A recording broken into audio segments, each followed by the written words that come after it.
Federation of Jharkhand chamber of commerce का एक प्रतिनिधिमंडल वियतनाम गया हुआ था और वहां पे कई प्रतिनिधियों से मुलाकात करनी थी, वहां के कई अधिकारियों से मुलाकात करनी थी और झारखंड को लेकर ये पूरा दौरा था। क्या कुछ आउटपुट निकला है इस दौरे का, ये जानने का प्रयास करेंगे। टीम जो है वो लौटा है। हमारे साथ federation of Jharkhand chamber of commerce के महासचिव आदित्य मल्होत्रा हैं, उनसे जानेंगे सर क्या कुछ फलाफल निकल के आया है इस 7 दिवसीय दौरे का। सबसे पहले बाइस्कोप के दर्शकों को नमस्कार। निश्चित रूप से ये जो दौरा था federation of Jharkhand chamber of commerce का वियतनाम में, इसका बहुत लाभ मिलने की आशा है। हमारे तरफ से 21 सदस्यीय डेलीगेशन वियतनाम 24 तारीख को यहाँ पर से गया था और इस डेलीगेशन में हमारे पास विभिन्न क्षेत्रों से आए लोग, माइनिंग, इंडस्ट्री, ऑटोमोबाइल, उद्योग के लोग इसमें शामिल थे। सर्वप्रथम हमारी जो वार्ता वहाँ वियतनाम चैम्बर ऑफ कॉमर्स से हुई, जिसकी स्थापना 1963 में हुई थी। ये पहला दौरा है कि कभी झारखंड चैम्बर ऑफ कॉमर्स का कोई भी प्रतिनिधिमंडल वियतनाम गया है।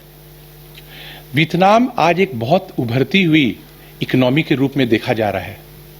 अगर हम बात करें कॉफ़ी की तो वो आज वर्ल्ड नंबर 2 है। अगर हम लोग बात करें राइस की तो वो वर्ल्ड नंबर 3 है। इसी तरह से कई क्षेत्रों में उनका वहाँ पर एक्सपोर्ट की जो व्यवस्था है वो दिनों दिन बढ़ रही है। झारखंड से ये प्रतिनिधिमंडल जाने का यही मकसद था, कैसे झारखंड और वियतनाम के बीच में और बेहतर रिश्ते बने, जिसके तहत उद्योग और व्यापार की संभावनाओं को हम लोग तलाशें और उसमें हम लोग आगे बढ़ें। आपको ये बतला दें कि जो हमारी वार्ता हुई थी, वहाँ के जो महासचिव उसको लीड कर रहे थे और वार्ता के क्रम में हम लोग कई उद्योगपतियों से मिले जिन्होंने झारखंड में पूंजी निवेश की रुचि दिखलाई है। ये पहला मीटिंग था। आने वाले दिनों में हमें और मीटिंग्स करनी पड़ेगी, जिससे हम लोग आइडेंटिफाई करेंगे कि किस तरह कौन निवेशक झारखंड में आना चाहेंगे, साथ ही साथ यहाँ से किन प्रोडक्ट्स का एक्सपोर्ट हो सकता है वियतनाम को, इसके बारे भी हम लोग ने काफ़ी विस्तृत वहाँ पर चर्चा की थी। दौरे के अगले क्रम में हमारी वार्ता वहाँ VAFIE से हो, जो Vietnam association of foreign invested organisations की एक संस्था है, जो जितने भी लोग वियतनाम में जाके पूंजी निवेश करते हैं और व्यापार करते हैं अन्य देशों से, वो उनको संरक्षण देता है, वो उनको प्रोटेक्ट करता है कि कैसे वहाँ पर व्यवसाय में जो भी सुगमता आए, व्यवसाय में कोई भी अगर कमियां हैं उसको कैसे वो सुलझाए, उनका ये रोल रहता है। आपको ये बतला दें कि वियतनाम जो देश है वो गत 40-50 सालों से डिस्टर्ब्ड वॉर, पहले ये फ्रांस के अधीन एक कॉलोनियल राज में था। उसके बाद आपको जानकारी होगी ही कि चाइना और अनेक देशों के साथ उनका युद्ध हुआ और सिर्फ 1995 ही साल, यानी गत 30 सालों से ही वहाँ विकास देखने को मिल रहा है और वो बहुत तेजी से एक विकसित होता हुआ अर्थव्यवस्था है, जो कि आज एशियन टाइगर्स के रूप में जाना जाता है। झारखंड की परिप्रेक्ष्य में अगर हम देखते हैं तो हमारे पास वहाँ अपार संभावनाएं नजर आती हैं।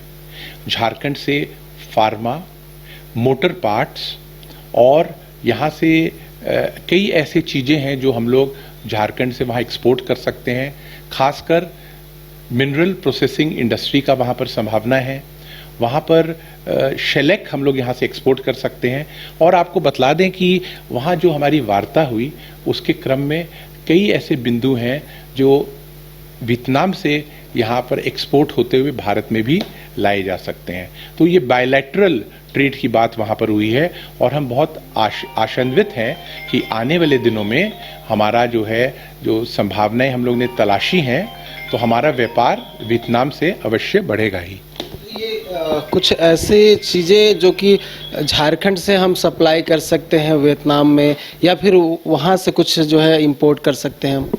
निश्चित रूप से देखिए, आज अगर हम लोग वियतनाम की बात देखें तो कुछ ऐसी चीज़ें हैं जो हम लोग वहाँ से आयात कर सकते हैं, खास करके आपके जो, हाँ बिल्कुल वहाँ बातें हुई, खास करके फुटवेयर इंडस्ट्री में वियतनाम का जो है वर्ल्ड लीडर है।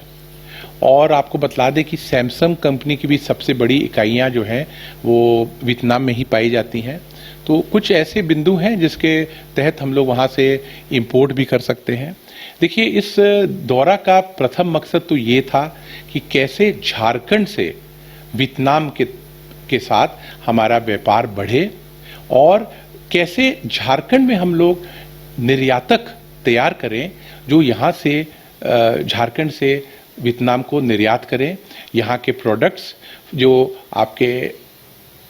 आपके जो खनिज पदार्थ आधारित जो उद्योग हैं उनका कैसे यहाँ पर निर्यात हो, फूड प्रोसेसिंग में यहाँ से कैसे निर्यात हो, और वहाँ से जो चीज़ें हम लोग यहाँ पर ला सकते हैं, वहाँ पर हम लोग पूंजी निवेश, हम लोग ने बातें की कि एजुकेशन, शिक्षा के क्षेत्र में कैसे लोग यहाँ पर आके पूंजी निवेश कर सकते हैं झारखंड में, हेल्थ केयर में कैसे लोग वहाँ पर आके यहाँ पर झारखंड में पूंजी निवेश कर सकते हैं। पर्यटन के क्षेत्र में भी हमने देखा कि काफ़ी असीम संभावनाएं हैं झारखंड और वियतनाम के बीच में। तीसरे क्रम में हमारी जो मुलाकात हुई, वहाँ जो भारतीय राजदूत हैं उनके पास हमारी मीटिंग हुई थी और मीटिंग बहुत सकारात्मक थी।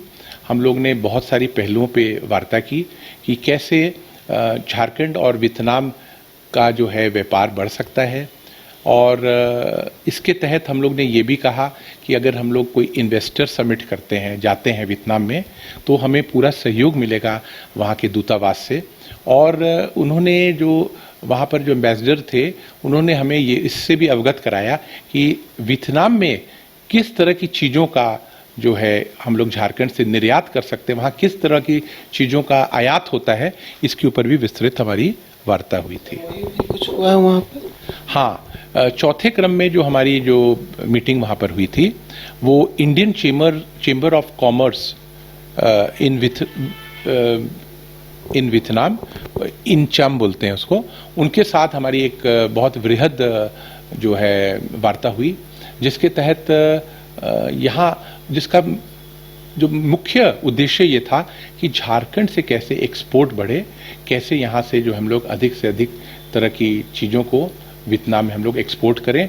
और हम लोग ने उनके साथ एक MOU पे भी एक साइन किया है, जिसमें जो भी वियतनाम से झारखंड में कोई व्यवसायी, कोई उद्योगपति, कोई अगर कुछ कारोबार कुछ करता है, कोई भी उसको कठिनाई आती है, कोई भी उस तरह की आवश्यकता होती है, तो उसको हम लोग पूरा उनको सपोर्ट करेंगे। और उसी के तहत वियतनाम में जो हमारे यहाँ से निर्यातक होंगे या वहाँ से जो आयात करने जाएंगे, तो वहाँ का जो इनचैम है वहाँ उनको भी सहयोग करेगा, ताकि जो है सुगमता से दोनों जो देशों के बीच में व्यापार और उद्योग की बातें आगे बढ़ें। और निश्चित रूप से ये जो हमारा दौरा था, इसके मुझे लगता है कि ये शुरुआत है। हम लोग आने वाले दिनों में और अधिक हमारी जो वहाँ वार्ता चलेगी और मीटिंग्स होंगी, और हम लोग इस बात को आगे लेके जाएंगे। हमें आशा है कि हमें जो राज्य सरकार भी है, जो हमारी इस पहल को बहुत सकारात्मक मानते हुए हमारे साथ जुड़ेंगे। और देखिए, जब अर्थव्यवस्था मजबूत होती है तो देखिए रोजगार सृजन होता है, सरकार को भी बहुत आय होती है, सरकार को भी बहुत राजस्व की प्राप्ति होती है। तो मुझे लगता है कि टेक्नोलॉजी का भी जो है आदान प्रदान हो सकता है। वो काफ़ी विकसित देश है, काफ़ी उभरता हुआ देश है। तो मुझे लगता है कि आने वाले दिनों में अगर हम लोग इस बातों को आगे ले जाते हैं तो हमारे जो और बेहतर संबंध होंगे वियतनाम से, और इसका जो फलाफल जो है हमारे राज्य को मिलेगा। हमारा राज्य जो है आज बहुत ज़रूरत है कि यहाँ प्रगति आगे बढ़नी चाहिए।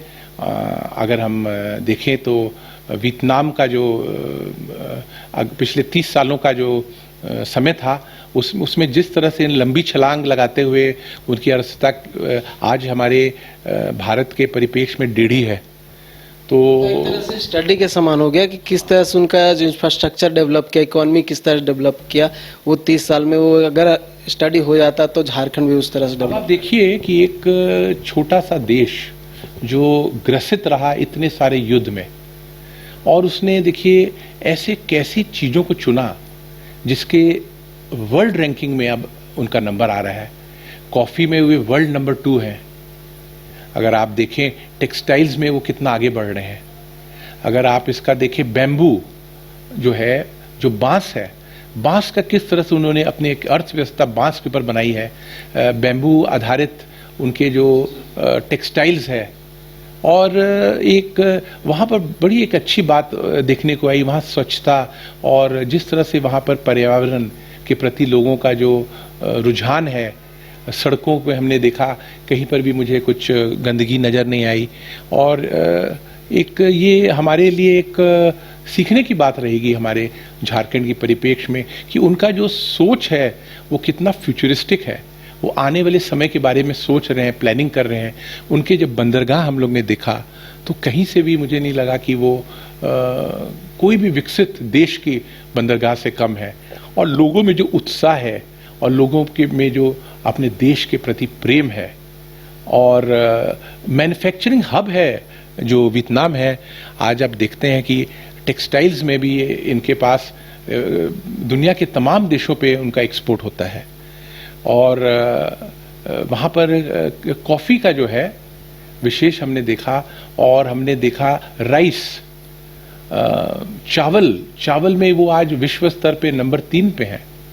तो किस तरह से इन्होंने अपनी कुछ चुनिंदा चीज़ों को लेके वर्ल्ड लेवल पे उन्होंने अपनी इकोनॉमी को बिल्ड कर रहे हैं। और घरेलू भी उनका जो है, जो कंजम्पशन है वो बहुत बढ़िया है। और जो हम लोग 2 शहरों पे गए, हनोई की जो पॉपुलेशन वो करीब 85 लाख लोगों की है। और व्यवस्थित उनका जो ट्रैफिक है, उनके जो टाउन प्लानिंग है वो बिल्कुल देखने लायक है। हो चिन मिन जो हम लोग गए, वहाँ की जो पॉपुलेशन वो करीब 1 करोड़ है। तो जिस तरह से गगनचुंबी वहाँ पर हम लोग ने इमारतें देखी और साथ ही जो प्लानिंग देखा फ्यूचरिस्टिक, मुझे लगता है कि कई चीज़ों हम लोग को अपने इसके बारे झारखंड में भी इस तरह की जो चीज़ों को सम्मिलित करना चाहिए। अगर हम लोग को अपने राज्य को विकसित करना है तो मुझे लगता है कि ये दौरा हमें काफ़ी कुछ सीखने का मौका हमें मिला। और हम लोग आने वाले दिनों में राज्य सरकार से चाहेंगे कि हम लोग बैठ के बातें करें। और हम लोग ने एक विस्तृत पूरा रिपोर्ट बनाया है जिसके तहत हम लोग वहाँ पर जो चीज़ें हम लोग देख के आए, सिंगल विंडो कितना कारगर है, कितना इफ़ेक्टिव है और लोगों का सरकार के प्रति कितना विश्वास है।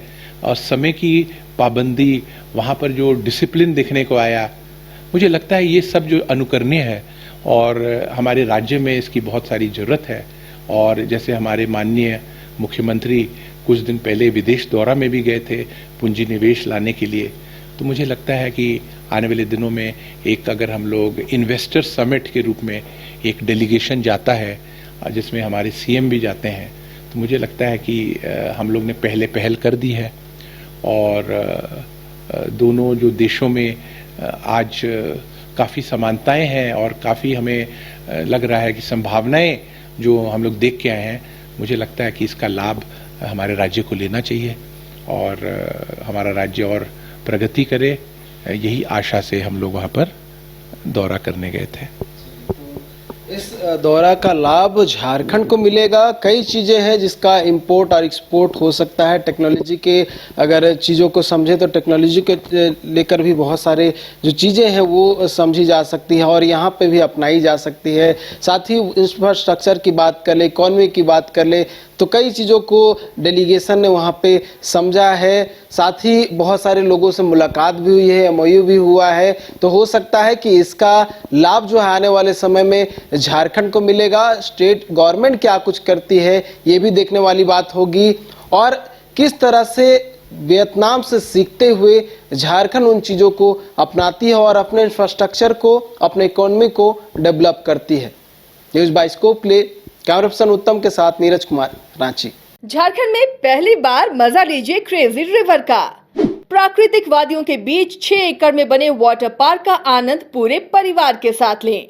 इक्वाटिका funplex water park, a complete family park, excitement का भरपूर dose, huge cyclone slide, WMPS big family pool with 13 slides, big wave pools with high waves, kids के लिए अलग से play area, octopus rain dance, pendulum slides, top class restaurant, साथ ही senior citizen के लिए स्पेशल अरेंजमेंट।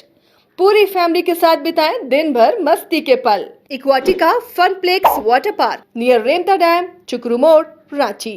गोल जहां 27 वर्षों के सफर में 17,000 से भी अधिक छात्रों ने डॉक्टर एवं इंजीनियर बनकर भरे सफलता की ऊंची उड़ान, जहां साधारण छात्र भी असाधारण सफलता प्राप्त कर बना रहे इतिहास।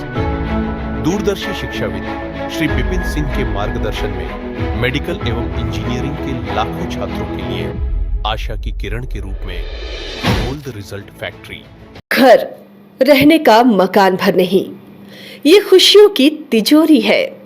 दरवाजे पर दस्तक देता पड़ोस, खिड़कियों से उमड़ आता आसमां, तारों में उलझी ऐसी ना जाने कितनी दास्तां।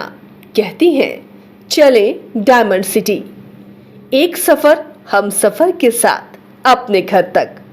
Diamond city, life long bonding, 500 से ज्यादा खुशहाल डायमंड परिवार। जल्दी करें, सिर्फ 200 फ्लैट बाकी। आज ही बुक करें अपना आशियाना।